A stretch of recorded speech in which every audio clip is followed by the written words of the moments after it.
हमारी आदरणीय नेता प्रियंका गांधी जी ने बड़ी अच्छी बात बोली कि सूर्य चंद्रमा और आप सच्चाई को ज़्यादा लंबे समय तक दबा नहीं सकते। वो सामने आनी थी, वो आज इस हरियाणा पुलिस पे आप इतना भरोसा करते हो तो वो नूह में दंगे क्यों नहीं रोकती? कहाँ तक ये गिर सकते हैं वो माप भी उनके पास है। अगर वो ऐसी बात कह रहे हैं तो पूरे देश को, पूरी हिंदुस्तान की जनता को सत्यपाल मलिक जी की इस चेतावनी को याद रखना चाहिए। 24 के चुनाव फेलियर है, पुलिस की फेलियर नहीं है। हरियाणा पुलिस, नरेंद्र मोदी ने बिहार में चुनाव कराए, हरियाणा की पुलिस को नरेंद्र मोदी जी ने भेजा था या अमित शाह ने भेजा था कि हरियाणा की पुलिस बिहार में निष्पक्ष चुनाव कराएगी। नमस्कार, इस समय कांग्रेस कार्यालय पे मौजूद और मेरे साथ हैं सुरेश रोड, जो कि हरियाणा कांग्रेस के आधिकारिक प्रवक्ता हैं, क्योंकि आज राहुल गांधी को लेकर के सुप्रीम कोर्ट से बड़ा फैसला आया है। उसके बाद क्या तमाम लोगों के अंदर जो है इस समय लहर है वो जानते हैं। सर, किस तरह से इस फैसले को आज आप देखते हैं? देखिए, हम आज कृतज्ञ हैं माननीय उच्चतम न्यायालय के, उन्होंने न्यायपालिका के जरिए आज देश में संविधान, कानून और लोकतंत्र का रास्ता जो है वो एक बार फिर से माननीय हमारे नेता श्री राहुल गांधी जी को इस मामले में राहत देकर प्रदान किया। ये सिर्फ राहुल गांधी जी की पक्ष में या फेवर में ही माननीय उच्चतम न्यायालय का फैसला नहीं आया, बल्कि ये भारत माता के पक्ष में है। ये संविधान में, कानून में, लोकतंत्र में विश्वास रखने वाले भारत माता के हर सपूत बेटा और बेटी के पक्ष में आया हुआ फैसला हम कह सकते हैं। देखिए, क्योंकि देश में हर जगह भ्रष्टाचार, हर जगह आजकल दंगे, जैसे हमारे हरियाणा में ही, आप मणिपुर की बात छोड़िए, हरियाणा में क्या हालात बनी हुई है। डबल इंजन सरकार ये बोलते हैं। माननीय खट्टर साहब को 1 मिनट भी सत्ता में रहने का अधिकार नहीं है। आप जो मेवात, जो नूह का एरिया है हमारा, उसमें कभी 1947 में भी दंगे नहीं हुए।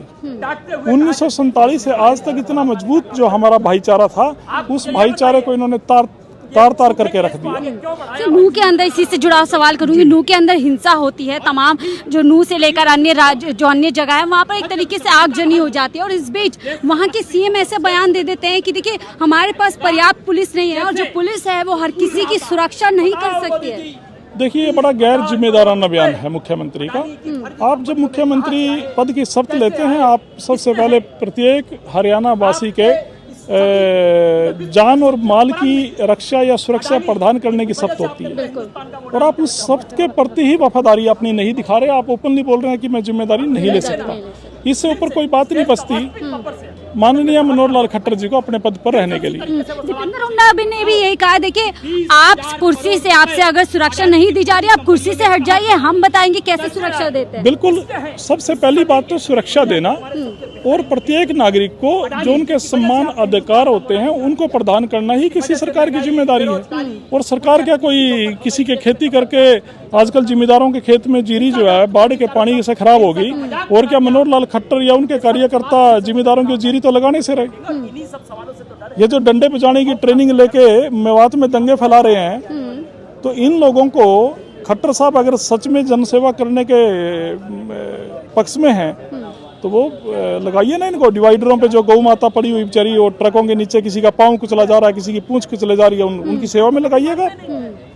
आप जो किसानों के साथ बाढ़ के पानी में उनकी फसल तबाह हो गई, आप उसके समाधान के लिए किसानों की मदद में लगाइए आरएसएस वाले लोगों को। कोई नजर आता है आपका आरएसएस का आदमी कहीं भी आरएसएस का कोई व्यक्ति आपको नजर आया कहीं पर?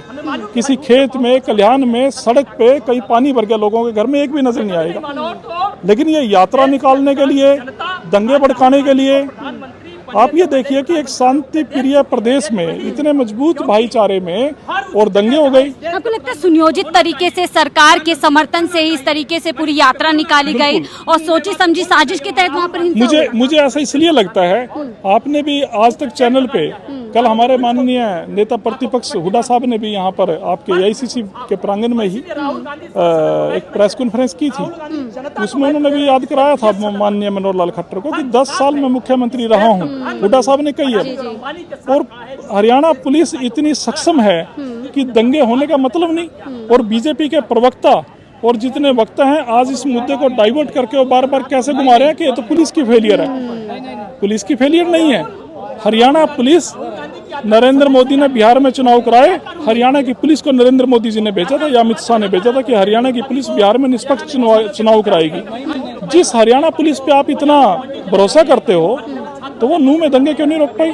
इससे ये स्पष्ट होता है। एक आपने इंस्पेक्टर सीआईडी की भी आप बाइट देखी होगी, पुलिस ने आगाह कर दिया था हरियाणा सरकार को कि दंगे हो सकते हैं, ऐसी संभावनाएं हैं। ऐसी 2024 के चुनाव से पहले ऐसा लगता है कि इन्होंने जानबूझ के शरारती तत्वों को राहत प्रदान की, जिससे ये एक रास्ता ऐसा निकला, एक संभावना ऐसी बनी कि ये बात बढ़ते बढ़ते दंगों में तब्दील हो गई। सर, हमने ऐसे तस्वीरें भी देखी, वीडियोस तमाम जो है वायरल हुई हैं, जहां पर हम देख रहे हैं पुलिस मौजूद है और जो कुछ लोग हैं हाथों में इस तरीके से हथियार लहरा रहे हैं, खुलेआम बंदूक चला रहे हैं और पुलिस जो है पूरी तरीके से असमर्थ है उनको रोकने में। मैं थोड़ा सा आपको 2-4 साल पीछे ले जाता हूँ। 2016 में जाट आंदोलन के नाम से भी हरियाणा को ऐसे ही जलाया गया था और उस समय में भी मेरे को याद है, माननीय मुख्यमंत्री जी को हम याद कराना चाहते हैं, ये प्रयोग है या संयोग है? यशपाल सिंघल जी हरियाणा के डीजीपी होते थे, वो छुट्टी पे थे उन दिनों। ये फरवरी 2016 की घटना है। आज ये संयोग या प्रयोग, वो तो खट्टर साहब ज्यादा जानते हैं या नीलवित जी जानते हैं या मोदी और अमित शाह जानते हैं, हमें तो पता नहीं।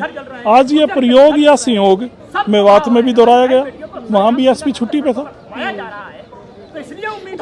ये जिस तरीके से हरियाणा के नूह में इस तरीके से दंगा होती है, पूरी लड़ाई हो जाती है, उसके बावजूद जो एक बाबा है बागेश्वर, वो ऐसा बयान दे देते हैं कि जब तक सनातनी जागेंगे नहीं इस तरीके से होता रहेगा। ऐसे बयान किस तरह से आप देखते हैं?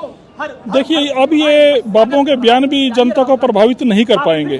ये समय समय पर इन बाबों का दुरुपयोग राजनीति के लिए करते आए हैं, चाहे कभी आसाराम रहा हो, उसके बाद राम रहीम रहा हो। मेरे से ज्यादा मीडिया से आप जानते हैं कि आज कहाँ हैं दोनों और क्या आरोप है उनके ऊपर। और कभी फिर उसके बाद रामदेव रहा हो, अब रामदेव का भी समझ गए ये भी व्यापारी निकला, बाबे के भेष में छिपा हुआ। तो इन बाबों का अब इन्होंने एक नया बाबा तैयार कर दिया। ये सिर्फ भ्रष्टाचार, महंगाई और जो बेरोजगारी फैली हुई है, जो मुख्य मुद्दे हैं जनता के, उनसे ध्यान हटाने के लिए इन बाबों के जरिए ये धर्म की, जात की और बिना मतलब की, बिना किसी एक देश के विकास में काम आने वाली उस परंपरा से हटके अलग से बातें करते जा रहे हैं। एक जरूरी सवाल और लूंगी, जिस तरीके से नूह में हिंसा होती है, अभी आपने जाटों का जिक्र किया, हमने देखा कि कैसे बजरंग दल के लोगों ने जाटों को इस पूरी जो है हिंसा में शामिल करने की कोशिश की, लेकिन जाट समुदाय ने अपने आप को एक तरफ कर लिया इस पूरी हिंसा से। देखिए, अब जनता समझ चुकी है।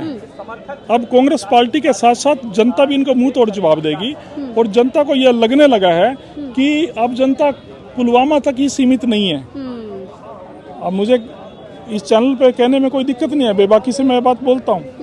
अब हरियाणा का हर दूसरा आदमी ये कहता है कि जिन्होंने पुलवामा करवा दिया उनके लिए नूह में दंगे करवाने कौन सी बड़ी बात थी, ये जनता कहती है।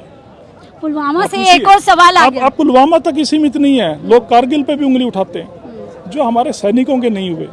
जब वहाँ पर पुलवामा में इतनी बड़ी घटना हुई, राहुल गांधी जी उन शहीदों को देखने के लिए, श्रद्धांजलि देने के लिए, उनके परिवार के माता पिता, उनके बच्चों को सांत्वना प्रदान करने के लिए उनके घर पहुंचे, एयरपोर्ट पे गए, लेकिन नरेंद्र मोदी जी कहाँ थे? नैनीताल में थे। तो ऐसे व्यक्ति से आप क्या उम्मीद कर सकते हैं वो दंगे रोकेंगे?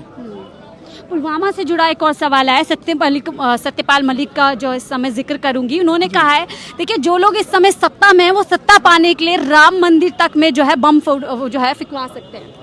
देखिए, सत्यपाल मलिक को मेरे से ज़्यादा पता है इन बातों का, क्योंकि वो आरएसएस के बहुत सीनियर नेता रहे हैं और वो 2-3 प्रदेशों के राज्यपाल भी रहे हैं। और वो श्री राहुल गांधी जी या हमारी राष्ट्रीय अध्यक्ष सोनिया गांधी जी ने तो कभी बनाए नहीं थे। जी जी बिल्कुल। वो नरेंद्र मोदी ने, अमित शाह ने या फिर आरएसएस ने या बीजेपी की सरकार ने तो गवर्नर लगाए हैं।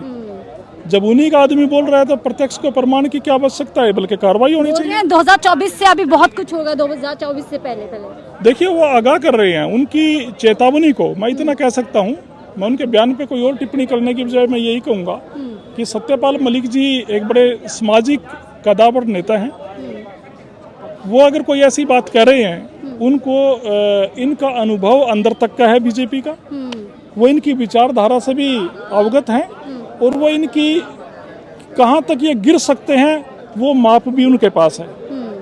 अगर वो ऐसी बात कह रहे हैं तो पूरे देश को, पूरी हिंदुस्तान की जनता को सत्यपाल मलिक जी की इस चेतावनी को याद रखना चाहिए 24 के चुनाव में।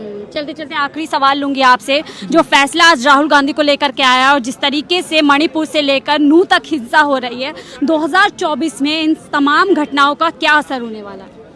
देखिए 24 में ये कितनी ऐसी घटनाएं क्यों ना करवा लें, जनता का मन बन चुका है।